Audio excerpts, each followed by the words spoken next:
Welcome back, crocheters. This is just a quick tutorial on how to increase and how to decrease.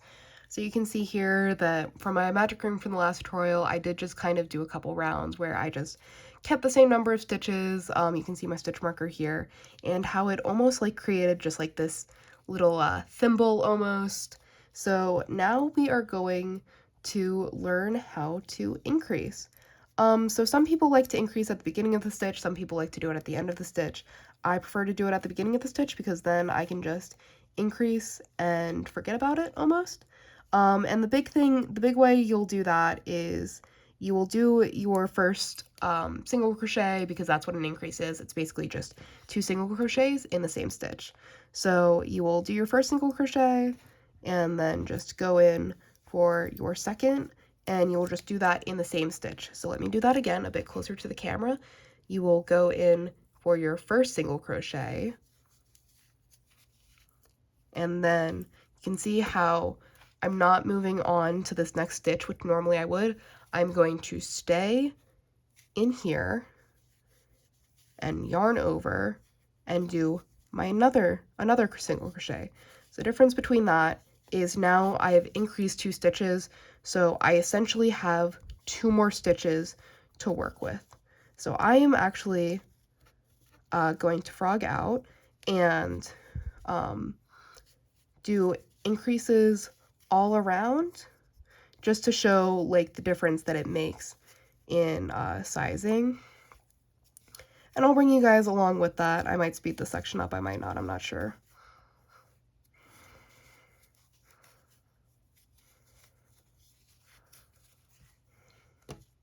You can just see as I'm doing this, I am periodically pulling on my yarn. That's because the skein that I'm working with is just kind of factory made. I do prefer making these little balls that work a bit easier.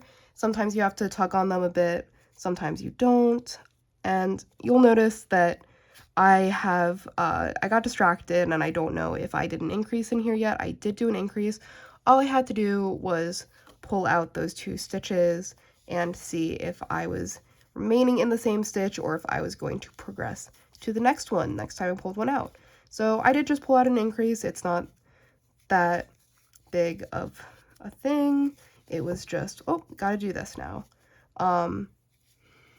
So yeah, about the yarn, everyone has their own way of doing things. I know people who prefer keeping the factory skein. I know people prefer balling it up like me. I know people who prefer getting their own like cake maker, which cake is another form of yarn. I unfortunately don't have any on me, but it's basically, if you ever see those like round ones that are just a circle and you can kind of like see the gradient inside, that's called a yarn cake. A lot of people will just make that because you can just buy a yarn caker on Amazon.